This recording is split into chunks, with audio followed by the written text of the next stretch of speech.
How are you? This is Oliver Fernandez with The Imperfect Entrepreneur, and today we're going to talk about what is the difference between building and managing. So, last night I was putting my daughter Lily to sleep, and I had this pillow in her room because there had been a couple of times where she had woken up in the middle of the night, and I slept on the floor to just comfort her. And I had that pillow in her room, and she's like, she saw it, she put her in her crib, and she saw it, and she said, pillow, pillow, pillow. And I gave her the pillow, and then she laid down on it, and she just fell right asleep. And I was like, wow, my daughter knows how to find comfort. Yeah, so what is the difference between building and managing? One of my mentors is always talking about it. You know, we don't need a bunch of managers around here. We need builders. We need people that are going to build and create actual value in a business, right? So the main distinction between a builder and a manager is a builder actually takes responsibility for everything. They take responsibility for everything that's in their environment and makes it a reality. They understand what the vision is, and then they take everything that's in their environment, and then they start pushing and working and making the vision a reality. And that's such a big distinction because there's so often times we get into business and we see people and they're just managing, and what I mean by managing is like they send out one email and they're like, oh, you know, that person didn't respond, or I gave them a phone call and they just didn't call me back. Like, that's not taking responsibility for everything that's going on in the environment. Like, that's a submittal that we need. That's a pay app that we need to get pushed through. And if it doesn't get pushed through, we don't have money to continue to build the team. And if we don't have money to continue to build the team, eventually that is going to affect you as the individual. Because then the team isn't going to have any resources, therefore you're not going to get your paycheck. So we need people on the team that are going to take responsibility for everything. And not just everything in the organization, but everything that is in their division. Everything that they're responsible for. They take complete ownership for that. And when they take ownership for it, it makes the vision a reality. When I first started off at McKinsey Construction, I actually had a partner, and that partner was my dad. And honestly, my dad had always been in construction. He had 30 years of experience. He had all of those things. He completed millions of dollars worth of work. And I at that point in time, I looked up to him because I thought that he knew how to take me to the promised land. But like, once I realized that he couldn't take me to the promised land, it was my responsibility to take back over control and grab onto the steering wheel. And once I did that, McKinsey started to hit its reality. And what I mean by hit its reality is make its vision its reality. Before that, it was just like all over the place. And honestly, now thinking back, and now I have so much more experience, and now thinking back, what he was creating is what he had always created in his life. He wasn't creating anything different, and now looking back, I could see that. There's a pattern there. And I missed the pattern because I had just focused on like the actual results that he had once or twice or 3 or 4 or 5 times, whatever, had gotten. So the only way McKinsey got to where it's at was by me taking control and taking responsibility for everything. And then, when you take responsibility for everything, there does come a time where you need to start making divisions of things, right? So like, when I wanted to take responsibility for everything, I was also capping the company, right? So it came to a point where I had to build out a pre-construction team that worked on all of our new bids, all of our new projects that we were getting ready to price. Then I had to work on a team that was going to work on, the jobs that were actually in progress. So like, you have to create like divisions of the organization, and you got to create the finance team, you got to create a marketing team, right? Like, you just taking responsibility, yes, that's what needs to happen in the beginning, but as you continue to grow and expand, you have to open your mindset and bring on team members that can help you get to the reality or the vision that you have set for the organization. So that's the rule number one for the number one differentiator from being a builder versus a manager. The second, and it's almost just as important. And oftentimes I find this to be just as important. And it's like, as a builder, right? You have to actually create value. Creating value. And it's not easy to do. And if it was easy to do, everybody would do it. And a lot of people, talk about value and like, oh, this is what I was a part of or whatever. And then you ask them like a key differentiator, like, hey, what was your take on the value that you created? And they're like, oh, I didn't get anything. Like, well, how important were you really to creating that value? Because if you were important to creating that value, like, you would have gotten something. Or you're just a horrible negotiator, and like, if you're a horrible negotiator for yourself, how are you going to be a good negotiator for the organization or for the things that I want to be a part of, right? So you got to create value. You have to create value, and like, creating value isn't just showing up. Creating value isn't doing what you're already responsible for. Creating value is like, when there's a 911 emergency, like, you do whatever it takes to clean up that situation. When there's a big problem, you chip in, even if it isn't your responsibility. That's how you create true value in the marketplace. You create value through building something that is actually valuable. And something that's valuable is something that people will pay for, right? So creating value is also like building standard operating procedures, and then for the team to follow and to model after, right? And like, don't create standard operating procedures, and don't bring me standard operating procedures if you're not a high performer. If you haven't already displayed the high performance ability to execute off of the standard operating procedures that we already have, don't bring me a standard operating procedure, because my confidence is already low that you haven't been able to execute at a high level on what we already have. So why would the new thing that you bring me gonna add more value?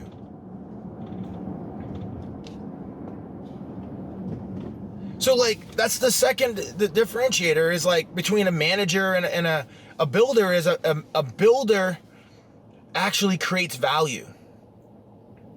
A manager manages things. I have a situation with my bonding company, right? My bonding company, it reaches out to me almost like, it feels like it's almost like every 3 to 4 months. I almost am at the point where I hate getting emails from this guy. He's like, hey, Oliver, I see that you're bidding another like large project. I'm a little nervous here because, if you get this project, you're going to be over your bonding capacity. Well, Mr. Bonding Guy, we've already talked. We've already had this conversation. You told me for my bonding capacity, I need to have 5 to 10% of liquid cash in the company. So if for some reason my bonding capacity needs to go up, I'll put the cash in. I'll get the cash and I'll put it in. I don't want to keep hearing the negative, oh, I'm nervous, I'm scared. Well, if you're scared, like, keep it to yourself. I don't need you to tell me you're scared. You don't need to be scared for me, right? I've always taken care of me. I've always taken care of my team. I've always taken care of my family. I don't need you to be scared for me. I would never put myself in a position where we're not going to be successful. And then I start thinking about it, and I'm like, oh, these are second generation, and I'm second generation. I'm second generation as well. My dad was a business owner. I'm a business owner. I'm second generation business owner. But I got some grit because I actually had to build my business. My dad didn't give me my business, right? Whereas that bonding guy, his dad gave him that business. He doesn't have the same grit, the same tenacity, the same whatever it takes attitude to make something happen. He hasn't come back out of being $500,000 in the hole. Like, do you know how much pressure that is? How much anxiety and stress and pure grit that it took to come out of that? Like, he doesn't even know that, but I know that. So like, when he sends me these emails, I just get fired up because I'm like, man, he's second generation. His dad actually set him up with the business, and the business had probably was flush with cash because he's so risk averse, And I mean, he's got a ton of money, so I'm not downplaying him at all, right? And he's done very well, and he's managed the business. He's grown it by its 2 or 3 or 4 or 5% a year, you know what I mean? And he's like, he hasn't destroyed what his father created. So like, hey, hats off to him, right? Because how many second generation do you know that just totally, you know, they hit the bottle, they do all of this crazy stuff and totally destroy the value that the previous builder, their parents or whatever it was, had created. So I got respect for him because he didn't do that, and he's built it and he's maintained it. But that's a difference between a builder and a manager. Like, he's just managing what was already in place, you know, the 2 to 3 to 4 to 5% a year. Like, I'm actually building something. And I'm not saying anything bad about him, because I love him to death. He's taught me a lot about, you know, bonding and financials. Like, we didn't have any financials before that. Like, and honestly, like, I would get hit over the head. He'd be like, boing! He'd be like, dude, you got this equity, but then you got a loan to officer that totally offsets the equity, basically meaning you got like zero equity in the company. I'd be like, oh man, wow, you know what? I didn't even notice that, but like, I appreciate you letting me know. So that's how I got an understanding of financial statements, is by getting whacked over the head by him. But now I understand them, right?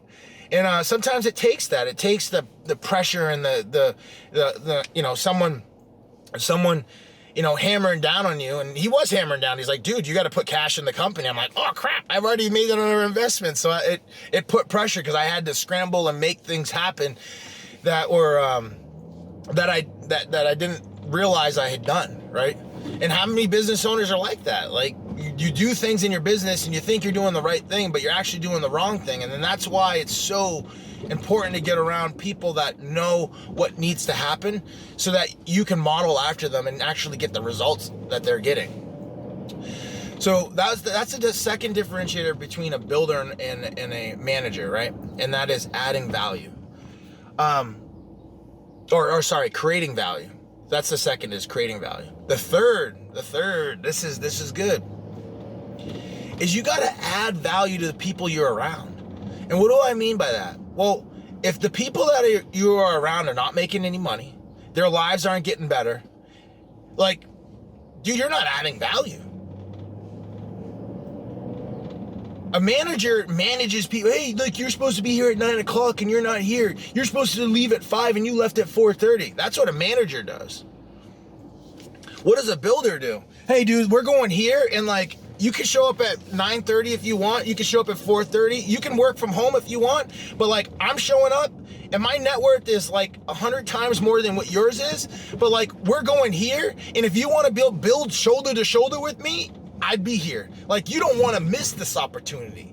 That's what and like, if you show up and you're building shoulder to shoulder with me, your life will get better, both financially and just overall, because of the new concepts and the new information that you're going to receive. And once you start taking action on that information, and you're just modeling after what has already been done,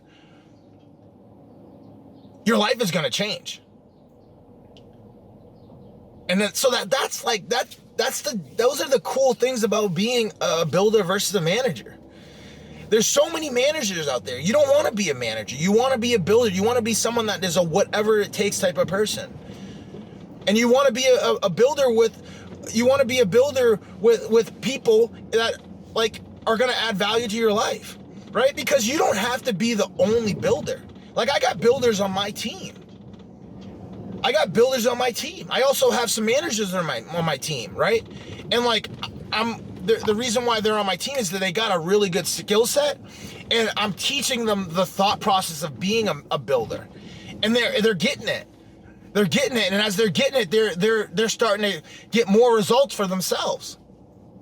And honestly, I'm excited about it, because I honestly, like, we all need the help. So like, if you're gonna come in and create that value, like, I'm excited to pay you and compensate you and help your life change.